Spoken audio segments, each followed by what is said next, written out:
head. You must. He didn't say you may. He said you must be born again. Why would Jesus tell Nicodemus you must be born again? Jesus have seen that Nicodemus desire signs and wonders. Jesus have seen that Nicodemus admire the life that Jesus lived. Now let's go back to verse 1. I just want to view the foundation. John 3 verse 1. Verse 1 and 2. So that when I start giving you the advantages of being born again, you will appreciate it. Because there was a reason why Jesus was answering another question with another thing. This was the question. There was a man of the Pharisees named Nicodemus, a ruler of the Jews. Verse 2. The same came to Jesus by night and said unto him, Rabbi, we know that thou art a teacher come from God. For no man, there are many teachers, there are many pastors, but for no man can do these miracles. So something attracted Nicodemus. Something pushed him to Christ. No man can do these miracles that thou doest except God be with him. So that is the subject. That is what Nicodemus came to discuss. Verse 3, we expected Jesus to say, okay, yes, you know. Jesus now, go to verse 3. Go to verse 3.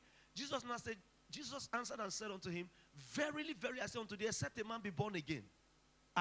Sir, I came to praise you that you're a good teacher. And the miracles you do, ordinary men don't do it. And now you are telling me about being born again.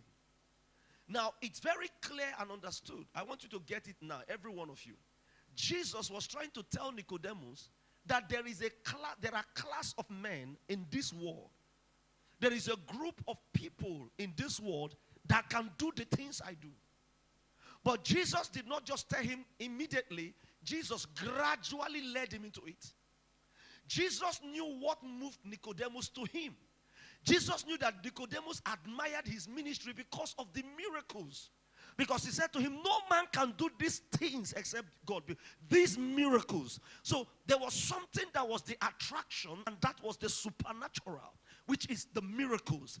The man is a statesman. He's somebody well known. He's a very rich man. He took his time to observe Jesus and observe other pastors. And he found that there was something unique about this guy's ministry. Jesus knew what was his attraction. Jesus knew what he wanted to hear. But Jesus boycotted all that. And Jesus was trying to introduce him to a realm that if he cares, he can operate in that realm. So he started by telling him that you must be born again. Then in verse 5, he told him what it means to be born again. Because in verse 4, he was confused. So in verse 5, he told him that being born again is to be born of the Spirit.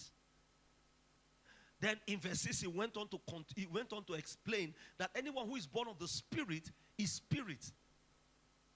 And one of the things I want you to know is that spirit cannot be limited. You know, we're in the month of breaking limits. Spirit cannot be limited by walls. Hello.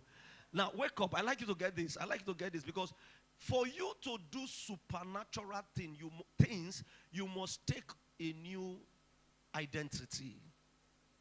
New identity. It's very important. So Jesus cleverly answered him, born again, who can do supernatural things.